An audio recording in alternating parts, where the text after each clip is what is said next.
I am going to read to you chapters 6 and 7 of the book My Third Grade Teacher is a Witch by A.M. Brazil. We're wasting time.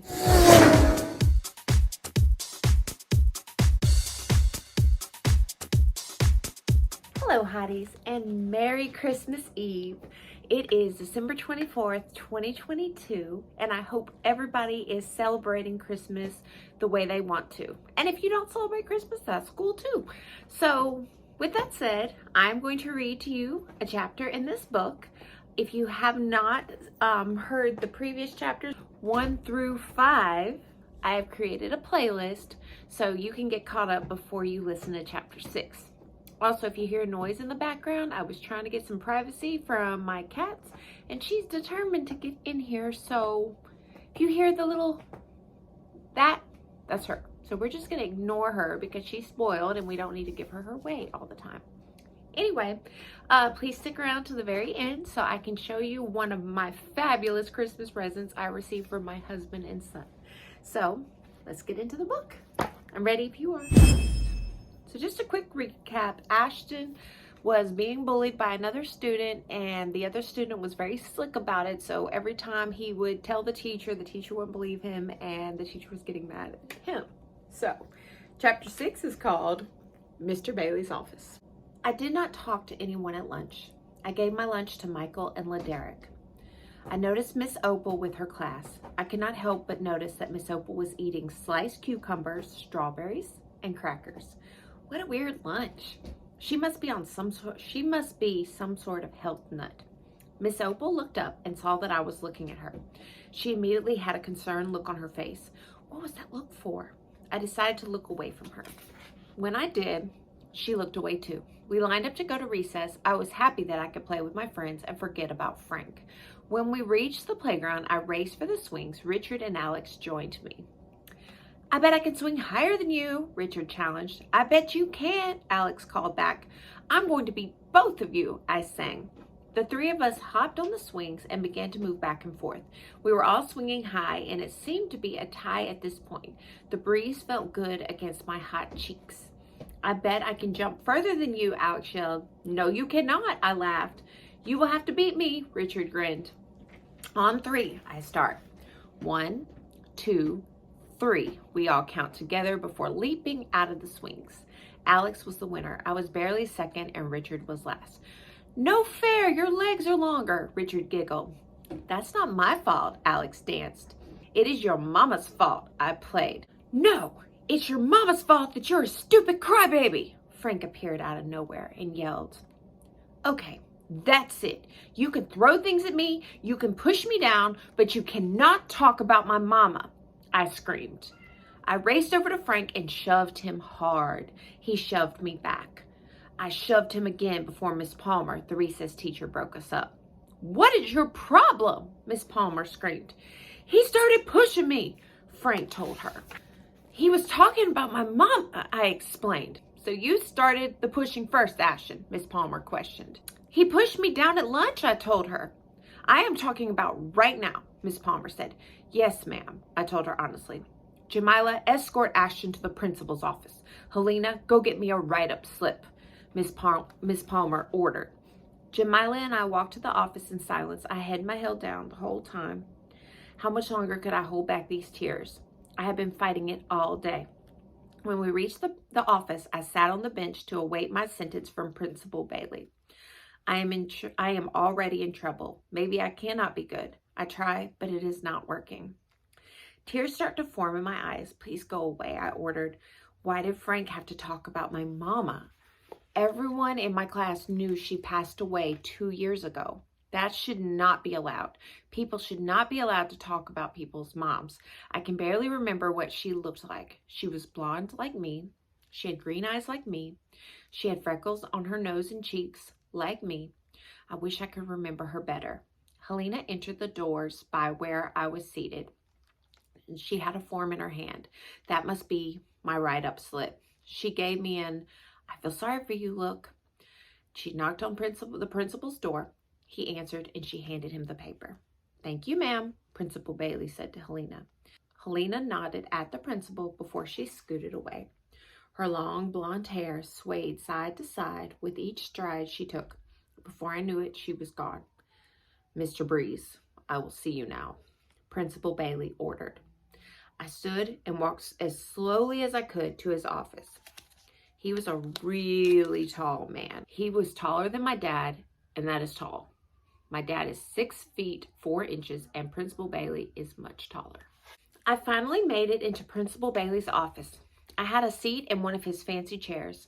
His office was really nice. He had potted plants, white curtains, and a big white couch in his office. The office was fancier than the way Principal Janet had it decorated. She was the principal when I was in 1st grade. I was not surprised that Principal Bailey had such a nice office. He was the best dressed man I had ever seen in my life. He was always wearing fancy suits with fancy shoes and fancy watches. I kept my head down as he stared at me. I could feel his eyes burning into me. I wish he would go ahead and speak. "Tell me why you are here," Mr. Bailey spoke, pronouncing every syllable. It all started in Miss Goodman's class. Frank kept saying mean things to me under his breath. Then he started throwing things at me. On the way to lunch, he pushed me down. On the playground, he started talking about my mama, so I pushed him, I explained. "Did he push you back?" Mr. Bailey asked. "Yes, sir." I nodded. Mr. Bailey pushed a button on his desk. "Yes, Mr. Bailey," Miss Olson's pretty voice greeted. I guess I should have made her voice sound prettier. Anyway, "Could you call Miss Goodman's room and have her send Frank Hayes to my office?" Mr. Bailey commanded. "I will get right on that, Mr. Bailey." Even though it only took a few minutes for Frank to enter Mr. Bailey's office, it seemed like eternity. I held my breath until Frank sat in the chair next to me. "You want to tell me what is going on with you and Ashton today?" Mr. Bailey asked. "I was outside minding my own business when this boy started shoving me," Frank blurted. I shook my head no. "That is not what Ashton said." Mr. Bailey's eyes burned into Frank. "Were there any other people that saw this, Ashton?" Mr. Bailey asked. "Yes, Alex and Richard were there with me on the playground when Frank came up to me," I told him. "LaShawn and LaDerek were with me. They saw this boy push me," Frank told Mr. Bailey. Mr. Bailey buzzed Miss Olson's office. "Miss Olson, would you please call Miss Goodman's room and have her send Richard Anderson, Alex Zimmerman, LaShawn Olson, and LaDerek Olson?" "I will," Miss Olson's lovely voice told him. We waited another eternity before the other boys entered the office. I was trembling all over as we waited. What will they say? I know my classmates, and none of them want to be known as a snitch. Will they help me by telling the truth, or will they say they did not see anything? I guess I cannot blame whichever choice they make. Alex, Richard, LaDerek, and LaShawn walked quietly into Mr. Bailey's office. All their heads were down as they stood behind where Frank and I were sitting. "Please tell the truth. Please tell the truth." "Alex, what did you see on the playground with these 2 boys?" Mr. Bailey started. I gave Alex a hopeful glance.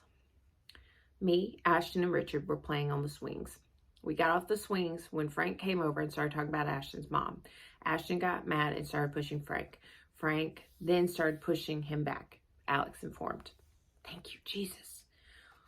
"What did you see, Richard?" "Same thing as Alex." Frank came out of nowhere and started making fun of Ashton's mom. Ashton pushed him and he pushed him back. Miss Palmer broke it up, Richard said. "LaDerek, what did you see?" "LaShawn and I were on the monkey bars. Frank came over and told us to follow him, so we did. He got in Ashton's face and told Ashton his mom was stupid or something like that. Ashton started pushing him. Frank pushed him back," LaDerek said quietly, like he betrayed his friend. "That is what I saw," LaShawn nodded. "Okay, thank you, boys. You may go back to class," Mr. Bailey told Richard, Alex, LaDerek, and LaShawn. When the boys left the office, Mr. Bailey continued his glare at Frank. Mr. Bailey tapped his fingers along the cherry desk as he stared. We all sat in silence for a few moments before Mr. Bailey spoke again. "That does not sound like what you told me earlier, Frank," Mr. Bailey continued his glare. Once again, Mr. Bailey buzzed Miss Olson. "Miss Olson, could you please send Mrs. McClendon into my office? I need a witness for corporal punishment." Dum, dum, dum. A lump formed in my throat. I know what that means. I'm going to be paddled. This is not good. How am I going to hold back tears? "You each get 2 licks for pushing and shoving," Mr. Bailey informed us.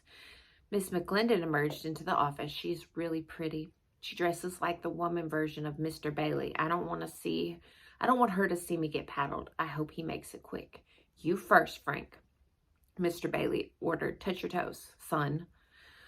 Frank slowly bent to reach his feet. Mr. Bailey grabbed Frank's belt loop. Mr. Bailey raised his wooden paddle and swatted at Frank's behind 2 times. Both times, Frank let out a yelp before he was crying hysterically. Frank rubbed his bottom as he moved out of the way. I replaced Frank and touched my toes. I could feel the tears forming again. Maybe if I hold my breath, it won't hurt as bad. I held my breath as Mr. Bailey grabbed my belt loop. Whack, whack! The paddle struck me twice on my behind. I could not help it. The tears rolled down my cheeks, and I could not stop them. Where did all this water come from? Does this mean I'm still a crybaby? No, please, no. Now, boys, I want you to apologize to each other and shake hands, Mr. Bailey ordered. I'm sorry, I sobbed. Sorry, Frank dried his tears. We shook hands.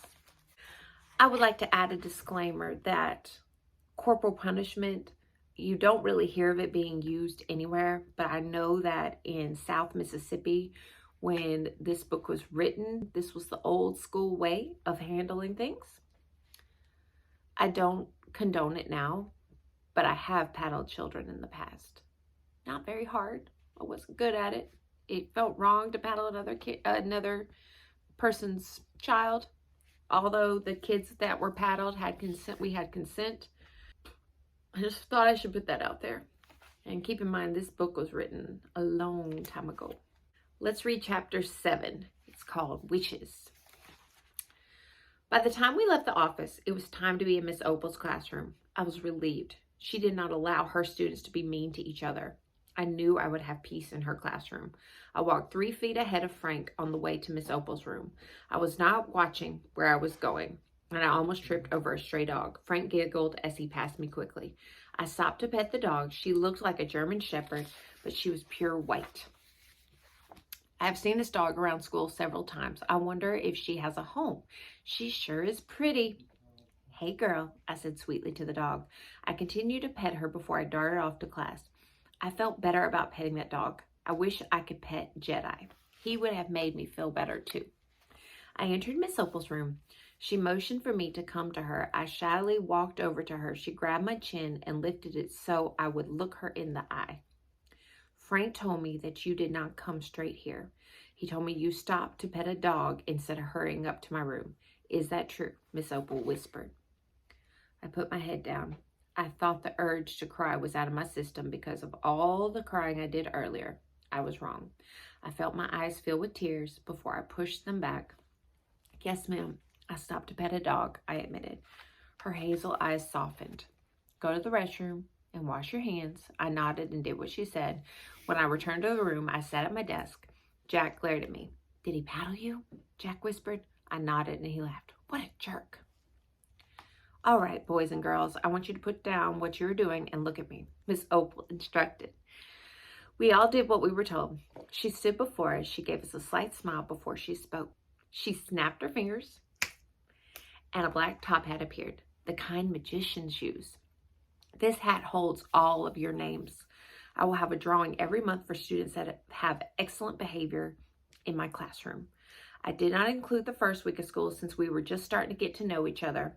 I'm happy to report that everyone in this room has their name in here. I will be drawing 3 names, Miss Opal explained. Grace raised her hand and Miss Opal told her to speak. What do we get if you pull our name? Grace asked. I'm glad you asked that. I will grant you a wish, Miss Opal told us.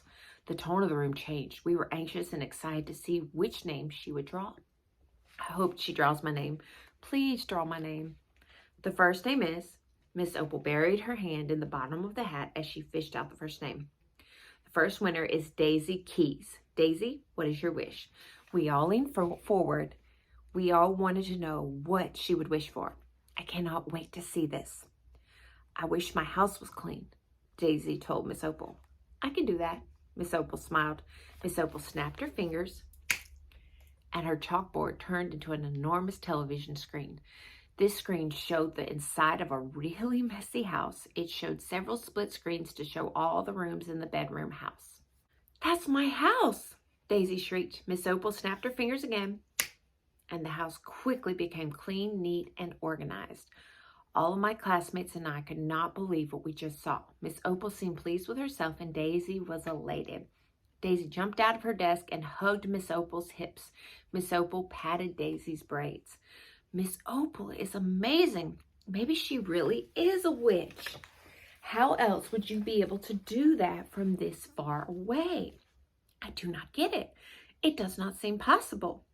Miss Opal dug in her hat once more, and she fished into the hat and tried to pick a name deep in the black hat. Please be me. Miss Opal pulled out another name. Richard Anderson. You are the winner.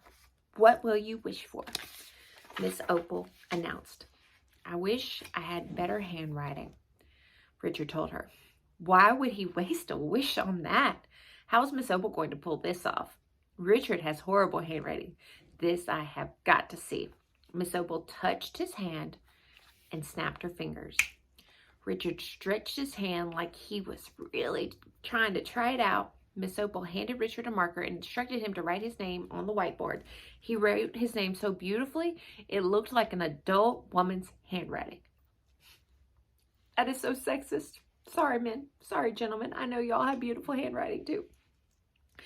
It worked, and it did not hurt my hand to write that. It usually does when I try to write neat. Richard laughed. Miss Opal reached back in the top hat and pulled a name off the top of the other names. Please draw my name. Please draw my name. Jamila Barnes is our last winner for this month. What is your wish? Miss Opal asked. I wish my mom, Joyce Barnes, would quit smoking. Jamila spoke quickly.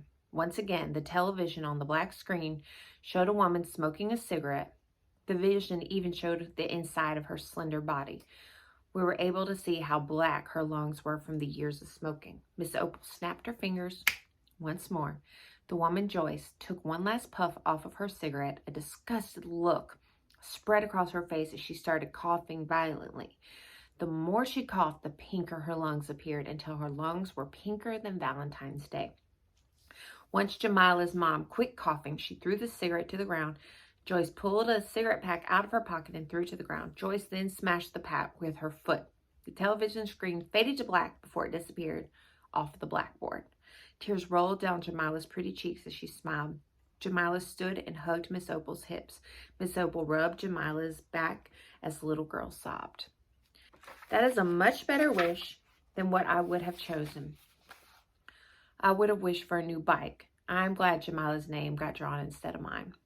Miss Olson's voice came over the intercom. All car riders may exit. Have a great day, students. I gave Miss Opal a nod and quietly exited her room. When I was out of the building, I raced to where I would meet my dad. I was almost at the truck when Mrs. McClendon gave me the write-up form from earlier. Make sure your dad signs it and returns it tomorrow, Miss McClendon told me. Oh no, he is going to kill me. I wish he did not have to see this. I'm going to be in deep trouble. Here goes nothing. Once in his truck, I handed Dad my form. He looked at the piece of paper and disappointment spread across his face. Dad did not speak to me all the way to the house. I hate it when he does not talk to me. I have had the worst day in the world, and now I have to deal with him being mad at me. This has been the longest day ever. Okay, so we made it through chapter 6 and 7. We just got to get through 8 through 12. The next chapter, 8, is called Aunt Jillian and the Water Park. That'll probably be fun. So I hope you enjoyed the story so far. And that is it for this video. And if you made it this far in the video, I promise to share with you what I got for Christmas on this fabulous Christmas Eve. And it is these shoes. How cute. Ooh, gotta remove the sticker. But anyway, you get the point. If you would not mind, comment below what you want for Christmas or what you got for Christmas. And if you don't celebrate Christmas, just give me a big smiley face or a witch hat or whatever you want. Also, if you like this video, please like, share, and subscribe. I think I did that out of order and it messed me up. Anyway, doesn't matter. So I hope you guys have the best day ever. Enjoy your Christmas holidays. Be safe. And I'll see you in my next video. Goodbye.